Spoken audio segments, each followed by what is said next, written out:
Le 18 avril 2025, le général Abdourahmane Tiani, président du Niger, a signé l'ordonnance créant le Conseil consultatif de la refondation CCR, prévu par la charte issue des Assises nationales de février 2025. Cette instance émettra des avis et recommandations au Conseil national pour la sauvegarde de la patrie, CNSP, et au gouvernement. Structuré en 6 commissions, le CCR regroupe des membres issus de divers secteurs sociaux et professionnels. Il accompagne la transition ouverte après le renversement du président Mohamed Bazoum en 2023.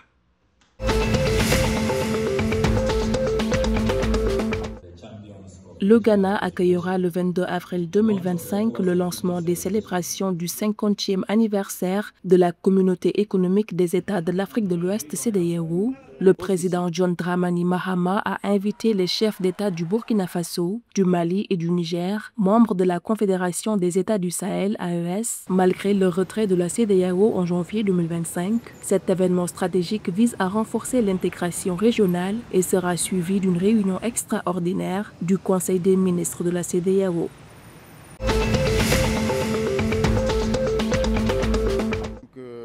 Le Premier ministre burkinabé, Rim Talba, Jean-Emmanuel Ouedraogo, a visité le 18 avril 2025 à Bobo-Dioulasso la filature du Sahel Filsar, une entreprise textile spécialisée dans la transformation du coton. Créée en 1997, Filsar produit 10 000 tonnes de fil par an et emploie plus de 450 personnes, avec une contribution annuelle moyenne de 677 millions de francs CFA au Trésor. Elle incarne la relance industrielle nationale. Le gouvernement promet de renforcer la filière textile, notamment via la protection contre les concurrences déloyales.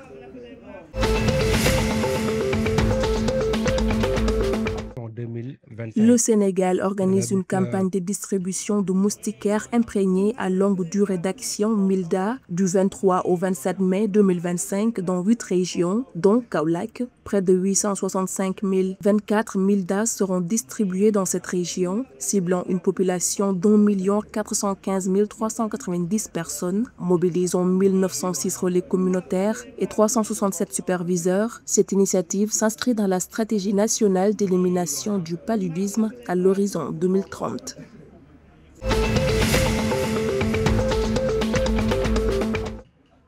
La rénovation du stade général Lansana Conté de Nango, lancé par le gouvernement guinéen en septembre 2024, avance rapidement avec un budget de plus de 1 000 milliards de francs guinéens. Ce projet visant à répondre aux normes de la Confédération africaine de football CAF inclut des innovations comme des tourniquets électroniques et une pelouse naturelle. Le stade sera désormais homologué, permettant à la Guinée d'accueillir ses matchs internationaux sur son sol après des années de jeu à l'étranger.